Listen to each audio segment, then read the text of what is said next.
असदुद्दीन ओवैसी और असम के मुख्यमंत्री हिमंता बिस्वा शर्मा दोनों को एक दूसरे पर तंज कसते, राजनीतिक बयानबाजी करते अक्सर देखा जाता है। अक्सर दोनों हिंदू मुसलमानों के मुद्दे पर आमने सामने दिखते हैं, लेकिन अब जो हिमंता बिस्वा शर्मा ने कहा है, हालांकि वो बयान ओवैसी के लिए नहीं दिया था, लेकिन फिर भी ओवैसी इस मामले में कूद पड़े और जिस हिसाब से ओवैसी ने जवाब दिया है, उससे लगता है कि ओवैसी को बहुत ज्यादा मिर्ची लगी है और वो बहुत ज्यादा चिढ़े हुए हैं। क्या हुआ है इस वार पलटवार में, इस रिपोर्ट में बताएंगे।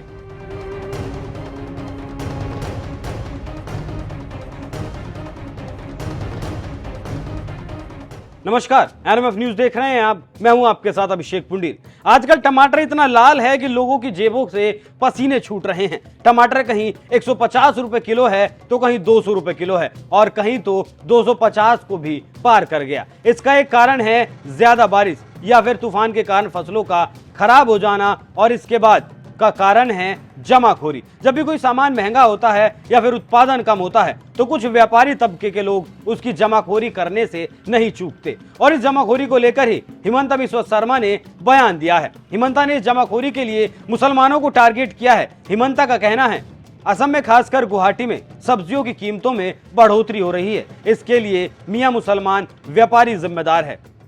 और बस इसी बयान के बाद ओवैसी को मिर्ची लग गई। दरअसल मुख्यमंत्री हिमंता बिस्वा शर्मा ने कहा कि मियां व्यापारी गुवाहाटी में असमिया लोगों से सब्जियों की ऊंची कीमत वसूल कर रहे हैं, जबकि गांव में सब्जियों की कीमत कम है। अगर आज असमिया व्यापारी सब्जी बेच रहे होते तो वे कभी भी अपने असमिया लोगों से ज्यादा कीमत नहीं वसूलते। हिमंता यही नहीं रुके, वो अपने इस बयान से लगातार मुस्लिमों पर हमलावर भी दिखे। हिमंता ने आगे कहा कि हम सभी ने देखा है कि गुवाहाटी शहर में ईद के दौरान बसों की आवाजाही कम होती है, भीड़ कम दिखाई देती है क्योंकि ज्यादातर बस और कैब ड्राइवर मियां समुदाय से आते हैं। हिमंता की तरफ से दिया गया ये ऐसा पहला बयान नहीं है। इससे पहले भी वो चाइल्ड मैरिज को लेकर बयान दे चुके हैं और बहुविवाह को रोकने के लिए भी वो बयान दे चुके हैं। बहुविवाह पर हिमंता का कहना था कि बहुविवाह रोकने के लिए सरकार अगले विधानसभा सत्र में बिल लेकर आएगी। अगर अगले सत्र में किसी कारण से बिल नहीं आ पाता है तो फिर वो जनवरी में दोबारा से बिल लेकर आएगी। यहाँ तक कि पैगंबर भी बहुविवाह का समर्थन नहीं करते थे क्योंकि उनका मानना था कि मुस्लिम पुरुष की भी एक ही पत्नी होनी चाहिए। अब असम के सीएम ने इतना बड़ा बयान दिया था तो खुद को मुस्लिमों का सबसे बड़ा रहनुमा दिखाने में जुटे ओवैसी कैसे पीछे रह सकते थे। वो भी मैदान जंग में आए और कहा, असम के मुख्यमंत्री ने सब्जियों की ऊंची कीमतों के लिए बंगाली भाषी मुसलमानों को दोषी ठहराया है। ये सांप्रदायिक मानसिकता है। देश में एक ऐसी मंडली है जिसके घर अगर भैंस दूध ना दे या मुर्गी अंडा ना दे तो उसका आरोप भी मियाँ जी पर ही लगा देंगे। अपनी निजी नाकामियों का ठीकरा भी मियाँ भाई के सर ही फोड़ते होंगे। तो ओवैसी के इस बयान से आप समझ सकते हैं कि ओवैसी किस कदर चिढ़े हुए हैं। हालांकि मैं असम के सीएम की बात की पुष्टि नहीं करता, लेकिन इनकार इस बात से भी नहीं किया जा सकता कि ज्यादा मुनाफा कमाने के लिए जमाखोरी की जाती है। अक्सर ये देखी गई है जमाखोरी। अब सुनिए इस वार पलटवार के बाद ओवैसी ने और क्या कहा। हिमंता बिस्वा शर्मा के बयान से जैसे ओवैसी बौखलाए हुए हैं, कुछ वैसे ही उत्तर प्रदेश के अखिलेश यादव भी बौखलाए हुए हैं। हिमंता बिस्वा शर्मा की बात का विरोध करना और ओवैसी की बात का समर्थन करते हुए अखिलेश यादव ने भी इस मुद्दे पर एक ट्वीट किया, वो भी देखिए।